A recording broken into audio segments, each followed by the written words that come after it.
This archival video was filmed inside the Harley-Davidson factory during the company's most controversial period. This is where Harley-Davidson bikes were built from 1969 to 1981, during the years when the company was owned by American Machine and Foundry, AMF. In 1970, this factory built 40,000 motorcycles. Less than a decade later, in 1979, AMF pushed production to over 80,000 bikes inside these walls. To put that into perspective, Harley-Davidson produced only just over 120,000 motorcycles worldwide last year. Right now, you are watching how the wheels and fenders are being moved to the beginning of the main assembly line using a conveyor belt. During the 1970s, Harley-Davidson was facing serious financial challenges. Japanese manufacturers were producing motorcycles that were cheaper, more reliable, and easier to maintain. Harley needed major investment to survive and remain competitive. However, many enthusiasts also point out that the later AMF years brought important engineering improvements and investments that helped lay the foundation for Harley-Davidson's eventual recovery. As you can see for yourselves, during this period the company moved from a relatively traditional craft-style factory system toward a more industrial mass production process. Although the main final assembly operations moved to York, Pennsylvania, Harley-Davidson's Milwaukee facilities remained the company's beating heart. Milwaukee continued to produce the company's engines, transmissions, and other powertrain components, while also remaining a center for engineering work. These engines and transmissions were then shipped to York, Pennsylvania, where the final motorcycle assembly took place. As you can see, building a Harley-Davidson bike in the 1970s required far more manual labor. The difference is striking. The company employed around 6,000 people back then, roughly the same number as today, yet modern production has more than doubled compared to that era. This was a turning point for Harley-Davidson, a shift from a craft-based builder to a mass production manufacturer. It brought ambition, innovation, and major challenges. After the final inspection, these factory workers prepared the bikes for transport from the factory to Harley-Davidson dealers across the United States and overseas. As you can see from the archival footage, back in the 1970s, Harley-Davidson had a much more rebellious, countercultural, outlaw, and working-class identity than it does today. Today, the Harley-Davidson image is more often associated with lifestyle, heritage, chrome, touring, freedom, and community. The AMF era was actually when the Harley myth was being created. A Harley in 1975 represented independence, an escape from ordinary life, American identity, and individuality. It was not just a means of transportation. While a Honda or Yamaha was often seen as simply a machine, a Harley was seen as a reflection of the rider's personality. The 1970s saw a huge growth in motorcycle rallies, local riding clubs, custom builders, bike shows, and swap meets. People were not just buying bikes, they were joining a community and becoming part of a larger motorcycle culture. The 1970s saw the rise of one-percenter outlaw clubs, known for their strict hierarchy, loyalty, and rebellious image. Mainstream riders built their own communities. Harley owners groups, local clubs, and touring groups focused on customization, long rides, and shared passion for the brand.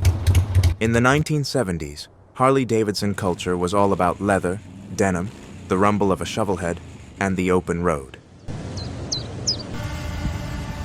Right now, you are looking at the latest simulator used in the development of new Harley-Davidson models. This is where engineers test rotational torque, translation forces, lower and upper forces, and many other parameters. These are vibration simulation systems that reproduce the stresses a motorcycle experiences during real-world riding. The goal is not only to test whether parts can survive, but also to ensure that the bike feels right to the rider. Engineers secure the frame, engine, or complete motorcycle to a vibration table or specialized fixture. Sensors such as accelerometers, strain gauges, and force sensors are attached to key areas: the frame, handlebars, engine mounts, suspension points, and other components. Harley-Davidson uses dedicated test facilities, including its product development center in Wauwatosa, Wisconsin. Every Harley-Davidson on America's roads is assembled right here in these U.S. manufacturing plants.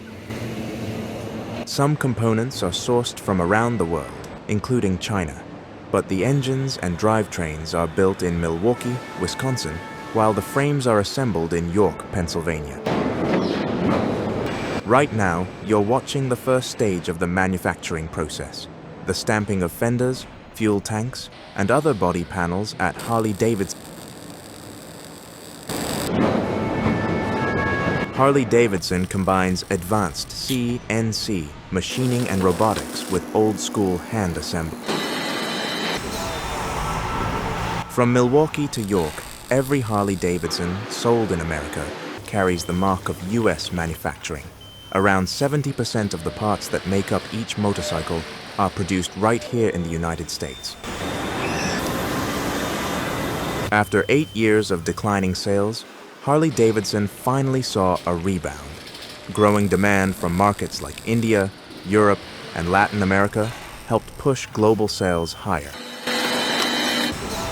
Last year, around 170,000 motorcycles were sold worldwide, with roughly 100,000 of them in the United States. By comparison, Honda sells more than 17 million motorcycles every year. This puts Harley-Davidson's numbers into perspective and shows just how exclusive owning a Harley really is. The frame is now being welded. The motorcycle's main frame is assembled using programmed robotic welding arms, while skilled workers handle more complex areas and weld any irregular sections by hand. The welded parts are now moved to the paint shop, where each component is hung on a conveyor system and slowly moves through the entire painting process. The painting process is largely automated. Workers at this station focus on monitoring the system, inspecting the results, and maintaining the paint line to keep production running smoothly. At this stage, human craftsmanship takes over. Workers inspect the finish, apply the decals, and carefully polish each part before it moves to the next step of production. The painting process consists of several layers.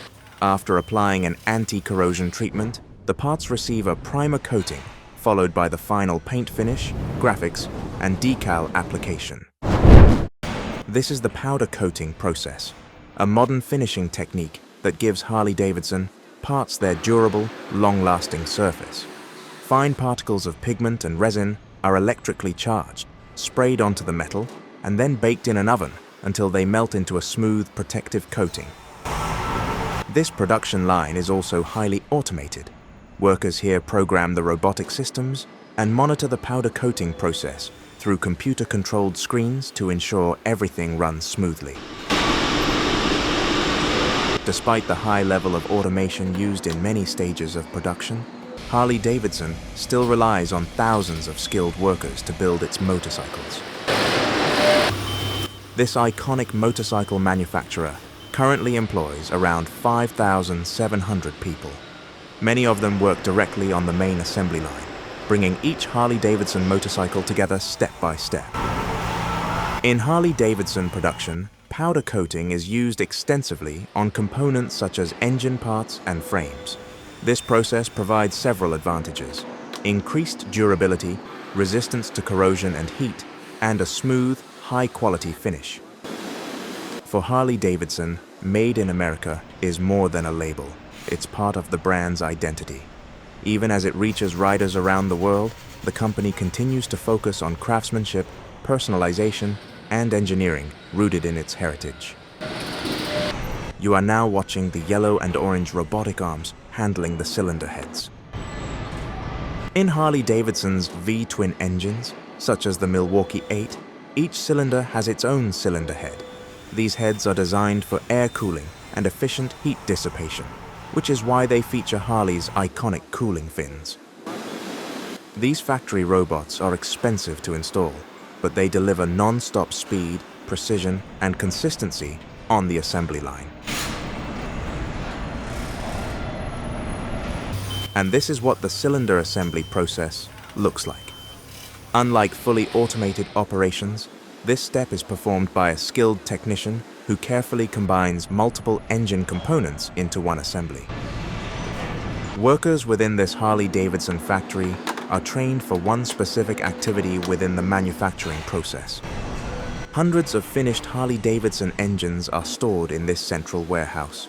Each engine is assigned a unique number and matched to the specific motorcycle model and configuration it will power. The American flag above the factory floor and the patriotic details throughout the facility highlight Harley-Davidson's strong connection to its American heritage. At the York, Pennsylvania factory, Harley-Davidson assembles its heavyweight models, including Touring, Trike, and CVO. The plant also produces frames, handles paint and chrome finishing, and performs final quality testing. Located near Milwaukee, the Menomonee Falls plant produces Harley-Davidson's engines and transmissions, including the Milwaukee 8. The facility handles casting, machining, and precision powertrain assembly, with around 600 employees working here. This is the start of the main assembly line, where the frame, engine, and hundreds of other components come together piece by piece. Like a giant puzzle, every step moves the motorcycle closer to completion. This is where most York factory employees work. This is the engine assembly of the Harley-Davidson Sportster S, completely redesigned in 2021. It introduced the new Revolution Max platform. The Nightster and Nightster Special, followed with the smaller Revolution Max 975T engine, are offering a more affordable way into Harley-Davidson's modern lineup. Every step of the assembly process is precisely planned to keep production moving efficiently while ensuring every motorcycle is built to Harley-Davidson's exacting standards. What you're watching now is the installation of the Revolution Max 1250T stressed member engine into a Harley-Davidson Sportster S. The Revolution Max is a stressed member engine, meaning it serves as part of the motorcycle's frame. This design reduces weight while increasing chassis rigidity. Each workstation is staffed by a team of skilled workers, with a supervisor responsible for overseeing the entire operation and ensuring quality standards are maintained. Now comes the installation of the fuel tank, fenders, and other protective covers that complete the motorcycle's exterior. What makes Harley-Davidson truly unique is the legendary legacy built over more than a century of motorcycle production. The company was founded in 1903 in Milwaukee, Wisconsin, by childhood friends William S. Harley and Arthur Davidson. The Tomahawk factory in Wisconsin produces a wide range of composite components, including fairings, saddlebags, windshields, and other exterior parts. The facility specializes in injection molding and painting non-metallic motorcycle components. Behind every Harley-Davidson motorcycle are thousands of hours of skilled labor. Factory assembly workers are typically paid between $20 and $30 per hour for their role in bringing these iconic machines to life. Like in any manufacturing operation, pay depends on the role, experience, and years of service. Long-time employees with specialized skills typically earn more. Harley-Davidson combines modern manufacturing technology, such as CNC machining and robotics, with traditional hands-on assembly craftsmanship. Harley-Davidson's global sales finally showed signs of recovery in 2025. Worldwide registrations reached approximately 171,000 motorcycles, driven by strong growth in India, and a positive rebound in Europe and Latin America. You are now watching engine performance testing on a dynamometer, also known as a dyno. This machine measures the engine's torque and rotational speed, allowing engineers to calculate its power output, usually displayed in kilowatts or horsepower. After final testing and finishing touches, the motorcycles are ready for shipment to dealerships and customers around the world. They are carefully packaged in protective crates and transported by truck across the United States. The Milwaukee 8 is the beating heart of modern Harley-Davidson, a powerful V-twin engine built entirely in America. At the York, Pennsylvania factory, touring and trike models come together using advanced robotics, precision engineering, and even in-house chrome plating, blending modern manufacturing with Harley's iconic custom style. Harley-Davidson motorcycles are built through a global manufacturing network. Engines and drivetrains are produced in Wisconsin, while final assembly and major components such as frames take place in Pennsylvania. Additional sub-assemblies and parts come from suppliers around the world. Harley-Davidson is one of the most recognizable American brands in the world.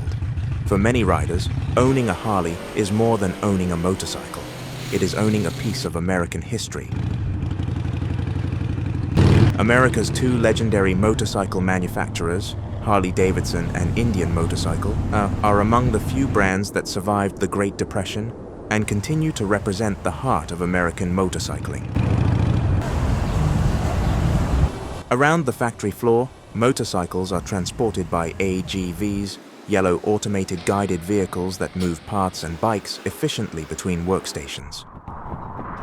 Robots handle tasks requiring extreme precision, such as welding and painting, while technicians perform many assembly and quality control steps.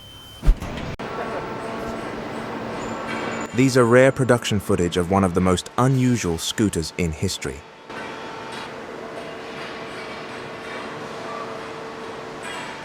What you're seeing right now is the BMW C1 scooter being assembled. The C1 wasn't built like a typical motorcycle, it was engineered like a compact car body, not a scooter.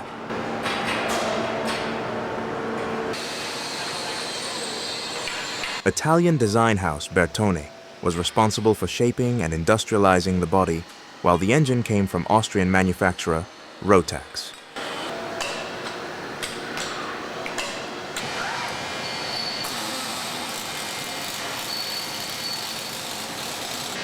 The BMW C1 was never a typical scooter project. It was a collaboration spread across Europe's automotive industry. BMW developed the overall concept, handled the engineering, and controlled final assembly standards.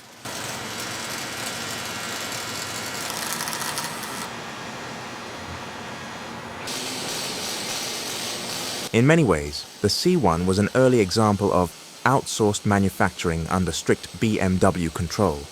The brain of the project was German, the styling and production expertise was Italian, and the powertrain was Austrian. Final assembly took place at Bertone's facility in Grugliasco, near Turin, meaning that although the C1 is officially a BMW, it was physically built in Italy.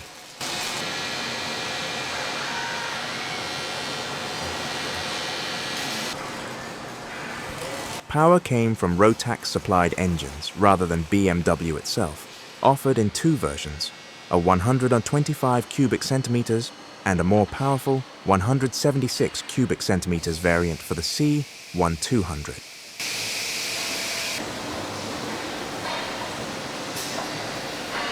Technically, the C1 was far more than a scooter. It was built around an aluminum space frame safety cell, engineered to meet crash standards closer to those of a car than a two-wheeler. It even featured a roof, integrated weather protection, and a 4-point seatbelt system, an unheard-of combination in the scooter world.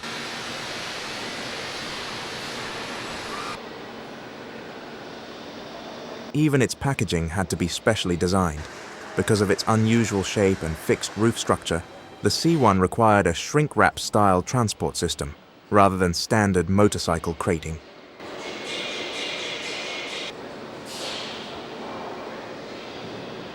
But the engineering ambition came at a cost.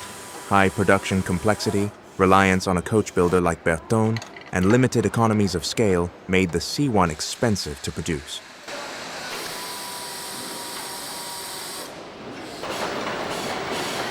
The concept was developed in the early 1990s, but series production only ran from 2000 to 2002. In that short time, around 33,000 units were built in total, a relatively small number for a global manufacturer like BMW.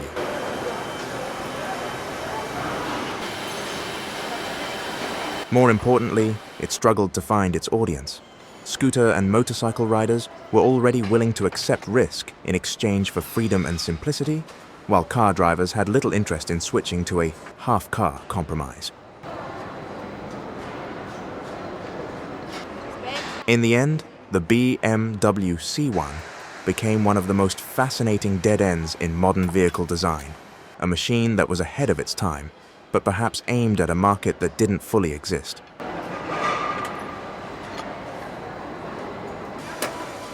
The intended target, urban commuters who wanted scooter convenience without wearing a helmet, simply turned out to be too small.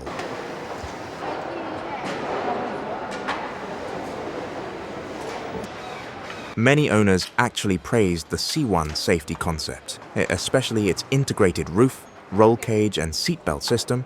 It made the vehicle feel less like a traditional scooter and more like a micro car on two wheels.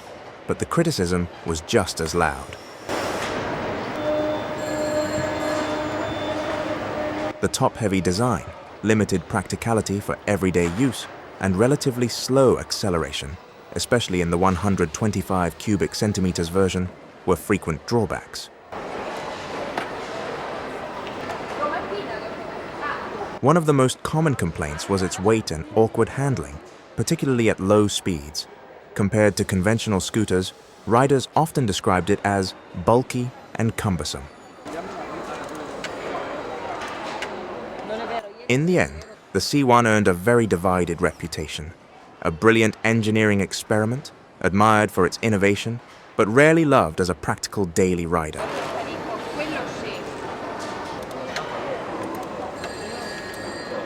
Here on the production line, you can see how the C1 was assembled using a flexible, automotive-style setup rather than a traditional scooter production line.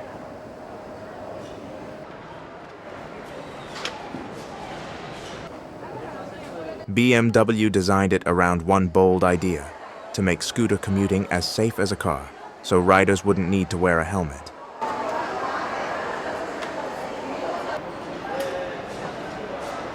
Final assembly was handled by Bertone in Grugliasco, Italy, adapting car manufacturing methods to a two-wheeled vehicle.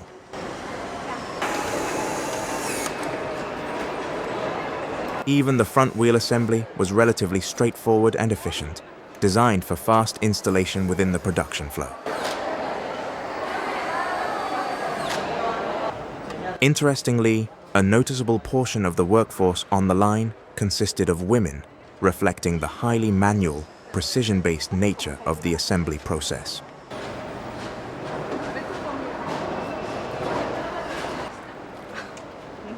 What really stands out is the strength of the structure itself. This wasn't a lightweight scooter frame, it was built around an exceptionally rigid safety cell designed to withstand impact forces, more like a small car than a motorcycle.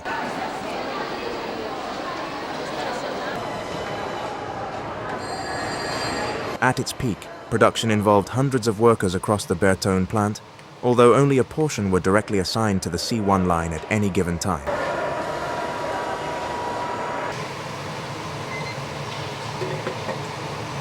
And in the final moments of assembly, the BMW logo was simply snapped into place, the finishing touch on a very unconventional machine.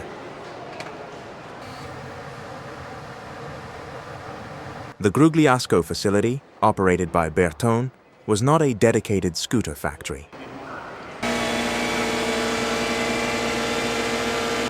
The plant was best known for developing and producing vehicle bodies for major automakers, particularly within the Fiat group, as well as handling limited production and special series models.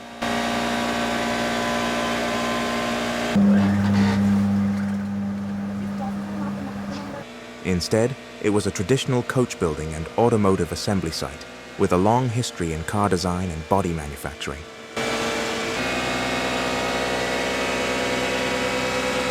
Beyond that, it also played a key role in prototype development and other niche engineering projects, making it a flexible production environment for unconventional vehicles like the C1.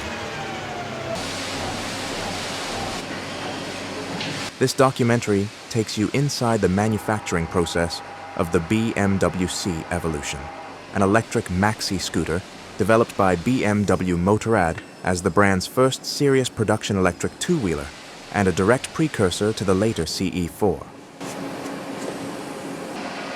Rather than a mass-market commuter, it was positioned firmly as a premium electric vehicle.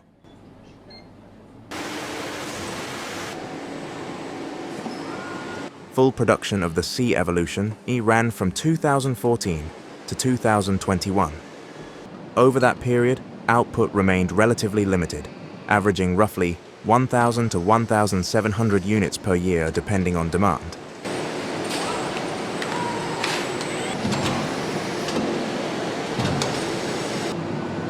At its core, the C Evolution was built around a lightweight aluminum structural housing paired with a liquid-cooled electric motor.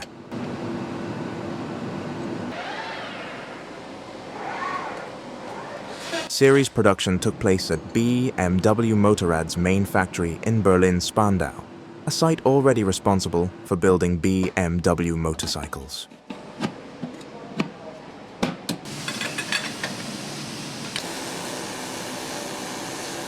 Instead of a traditional chain, it used a belt final drive, and much of its engineering was based on BMW's existing motorcycle platforms.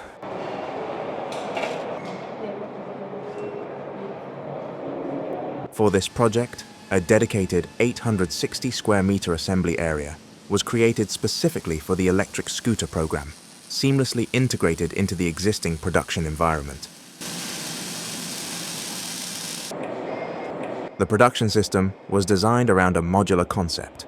Many components flowed directly through BMW established motorcycle assembly lines, while dedicated electric-specific steps were added, including battery manufacturing and integration. Because of the high-voltage nature of the system, all battery work was carried out in a dedicated, controlled production zone, separate from the main assembly line. Battery packs were assembled on-site in Berlin, using lithium-ion modules derived from the BMW i3 platform. Each scooter used 3 of these modules, with each module containing 12 individual cells. From there, production continued with frame and chassis installation. The swing arm and electric motor were integrated as a single rear unit, combining the belt drive and planetary gearing system into one compact assembly. Right now, you're watching multiple scooters being assembled in parallel, a clear demonstration of how the C Evolution was built within a modern, highly flexible production system. This is what German factory workers wear: a safety helmet with a face shield, protective gloves, and blue work coveralls. Harley-Davidson splits production across specialized US plants, while BMW assembles many of its motorcycles at its flagship Berlin factory, where engines, frames, and final assembly are brought.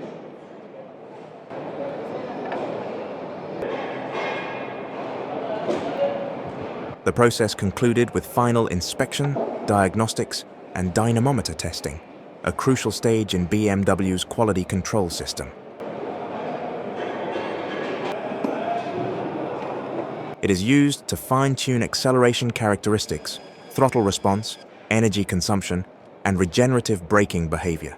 It also helps verify top speed limits and ensures the battery and motor can withstand sustained thermal stress.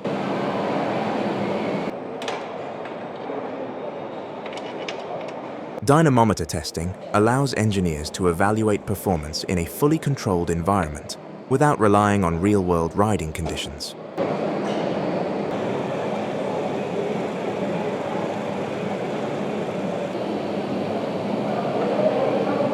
In addition, it plays an important role in homologation, confirming that each vehicle meets strict safety and regulatory requirements before it leaves production. Although scooters such as the C-Evolution, C400 series, CE04, and CE02 have all found success in the premium segment, they remain niche products rather than mass-market commuters when compared to rivals like Honda or Yamaha. Once complete, scooters were moved through the facility on elevated yellow carriers, designed to transport vehicles efficiently across the assembly hall while keeping them securely positioned during production flow.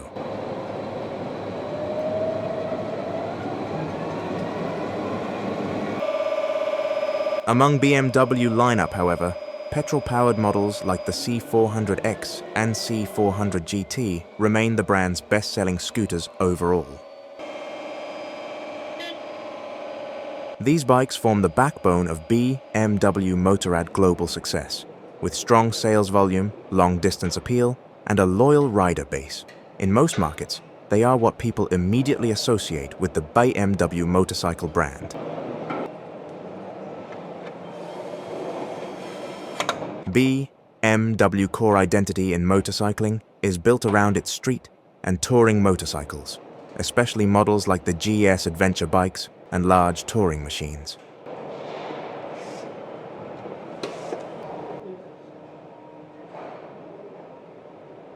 Scooters, on the other hand, have always been a niche within BMW's portfolio.